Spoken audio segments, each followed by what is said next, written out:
Can I tell you a story? Last month, my friend texted me saying, I can't do intermittent fasting, I'm going to be starving and miserable. I said back to her, that was me once too. Today, I'm going to show you the simplest, kindest way to try fasting without feeling punished so you can lose a bit of the myths, calm your cravings, and start feeling in control again. When I first tried intermittent fasting, I did it the hard way. I jumped into a long fast, quickly felt absolutely starving, headed straight for the snack cupboard, followed by the fridge. Thought I'd failed. What I learned, fasting is not about suffering. It's just about getting started by setting up a gentle eating window, like you already do when you sleep, and just letting your body catch up. So when done kindly, people start to notice fat loss in their usual sticky spots, belly, face, energy steadies, and food stops shouting at you all day. Plus, we'll keep it flexible because we have work, we have kids, we have life. Everything's busy. Intermittent fasting just means you're eating inside a chosen window. Outside of it, you just have no calorie drinks, water, still water, sparkling water, black coffee, unsweetened tea, no powders, no gimmicks. You're not starving, you're just shifting when you eat. And a reframe for you, eating from wake up to bedtime is the old thing, giving your body breaks between meals is the normal new thing. Every time we snack, we nudge insulin, our store energy hormone, up. Constant nudges, we're going to have more cravings, more storing, longer gaps. The longer gaps you give insulin enough time to calm down. And then your body can start using that stored fuel to burn more fat. And it also builds willpower like a muscle, like you're doing little reps every day. Ultra processed foods are designed and built to be irresistible.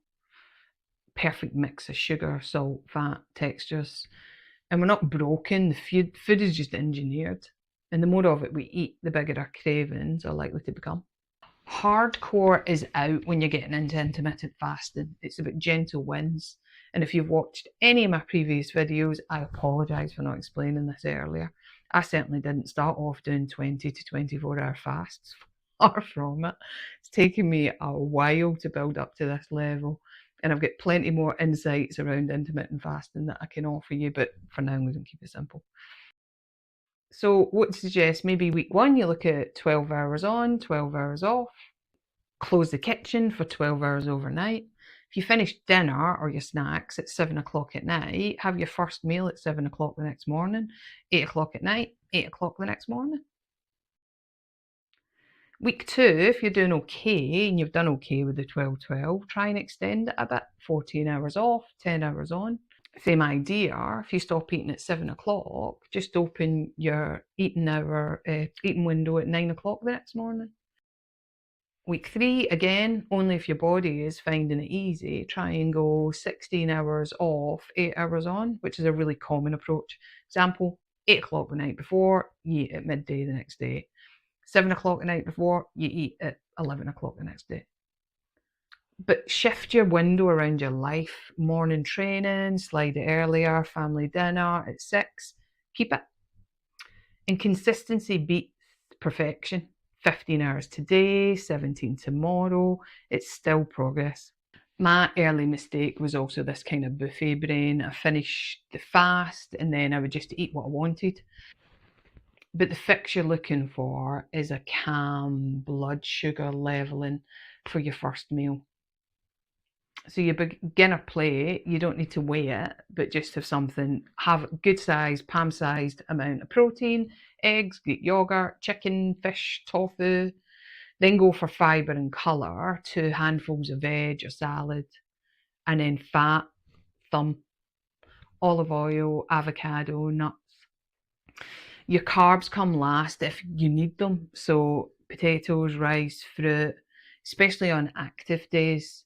And why this works, protein and fibre steady your hunger so you don't chase snacks all window long. Most of the time, if you're thinking I'm starving, it's actually that you're thirsty, you're a bit bored. During the fast, we've said to have water, black coffee, plain tea. If you train or sweat a lot, add a pinch of salt into your water or even a 0-calorie electrolyte. But there's a cravings wave tool we can use, the 4Ds. First one, drink a glass of water or tea. Delay what you're going to do for 10 minutes. Distract yourself by going for a walk, doing a task, tidying up, something like that.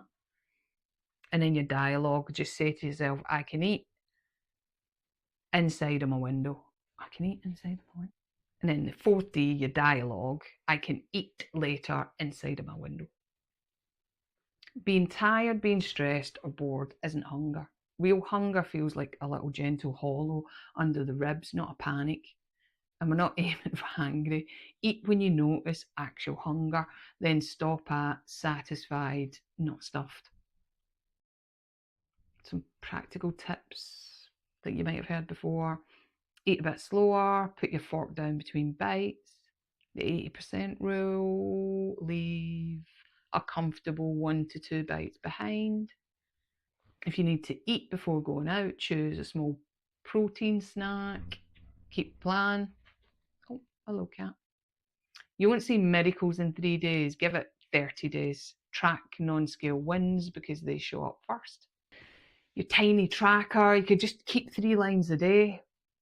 How's my sleep and energy been? How have my cravings been? How is my mood or my focus been? How do my trousers, the waistline, how does that fit? Have a look at that every couple of weeks. Are you noticing a difference? Don't just rely on the scales. And remember, life happens. If a day goes sideways, just make sure your next meal you're back on track. You don't need to give yourself a guilt trip about it. A pitfall could be you're starting at trying to do a 20-hour fast and then you're going to have a rebound binge. You fix for that, start at 12 hours. If you can, extend it to 14. If you can, extend it to 16. Another pitfall, does lemon water break a fast? It's that kind of analysis paralysis. Keep it simple. If it has calories, save it for your window. If the pitfall is using the window as a free-for-all, the fix is just remember, always go for protein first on your plate. Another pitfall might be not planning the first meal. Decide it the night before. That's your fix. If your menstrual cycle, you're on meds, or you have health conditions that affect your appetite, adjust your window. Morning training, slide later. Busy parent night, slide later. We're building a lifestyle you can live with, not a cage. And kind of one optional weekly rhythm could be Monday to Friday, I'm going to do 16 hours off, 8 hours eating. Saturday, I'm going to socially flex it. I'm doing it 14 hours off, 10 hours eating. Sunday, might do the same, but then I'm going to prep my first meals for the week or for the next few days. So you don't have to be hardcore. You just need a can plan and a few wins. For the next 30 days, pick your window, drink your water, break your fast with protein, and use the 4Ds when the cravings come knocking. If the cravings come knocking. So comment below, I'm in, and your window, and I'll cheer you on. You've already made a great choice. Let's keep it kind and consistent. Thanks for watching. See you next time.